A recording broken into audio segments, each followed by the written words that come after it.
Pak Kiai, apabila dalam sebuah keluarga seluruh ahli waris tidak sepakat harta warisan dibagi menurut hukum waris, melainkan harta warisan dibagi sama rata dengan alasan demi menghindari konflik di antara keluarga, apakah diperbolehkan?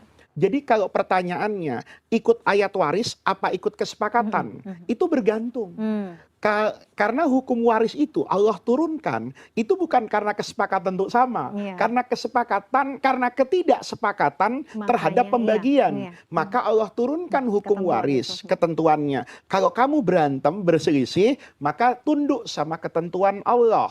Nah, kalau pertanyaan ini, kan mereka tidak mau pakai hukum waris. Iya. Maksudnya, laki dengan perempuan itu sama Sama. saja. Boleh enggak? Boleh. Kalau dibangun dengan sulh. As-sulhu itu kesepakatan berbasis kerelaan. Semua, bukan Semua ya? mayoritas. Ini bukan soal Oke. demokrasi. Oke, Semua ahli waris. Dan untuk mendapatkan konsensus ini harus hati-hati. Ini bukan konsensus di DPR, terus dikumpulkan semua ahli waris, satu ngomong, sudah ya sepakat dibagi sama ya. Kemudian mayoritas bilang, iya, Oke, gitu. yang minoritas tuh malu, takut, tapi hatinya nggak ridho. Kalau kemudian dia terpaksa, ya sah secara hukum, karena dia nggak berani ngomong kan, tetapi kan keberkahannya hilang, karena ada hak orang lain yang tidak terpenuhi. Maka pesan saya, itu dibuka secara tertutup. Misalnya, kalau ini meninggalkan ibu yang istrinya bapak, anaknya banyak. Iya. Kemudian ibu yang mendekati pendekatan, Oke. bukan rame-rame, satu-satu. Anak pertama ditanya, gimana?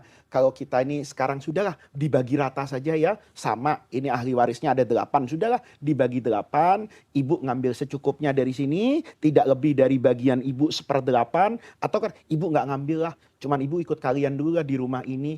Maka seperti itu boleh nggak? Iya boleh, Boleh. karena basisnya ridho. Ridho. Tapi kalau ada salah satu dari ahli waris yang Yang tidak tidak ridho, ridho, nah itu maka jalan penyelamatannya cuma satu, ya, Ikuti. kembali kepada hukum Hukum waris. Dan pesan saya, nih kata guru saya nih, sepanjang hidup tidak ada orang yang mendapatkan keberkahan itu karena rebutan warisan. Banyak orang yang betul. mendapatkan keberkahan itu dia ridho Ridho. dengan apa yang menjadi bagiannya. Kan kita nggak ikut ngapa-ngapain, timbang dikasih, timbang terima. Iya, Dan itu keringat bahasanya orang betul. tua kita, Betul, hargai. betul. Jangan sampai, wah ini ruko saya nggak strategis, ruko itu terima dengan kelapangan dada, dengan rasa syukur orang tua masih bisa meninggalkan itu. Maka kata guru saya, nanti kamu lihatlah apa yang akan Allah berikan. Karena begini Mila, menerima warisan dengan lapang dada, itu juga bagian dari birrul walidain. Gitu.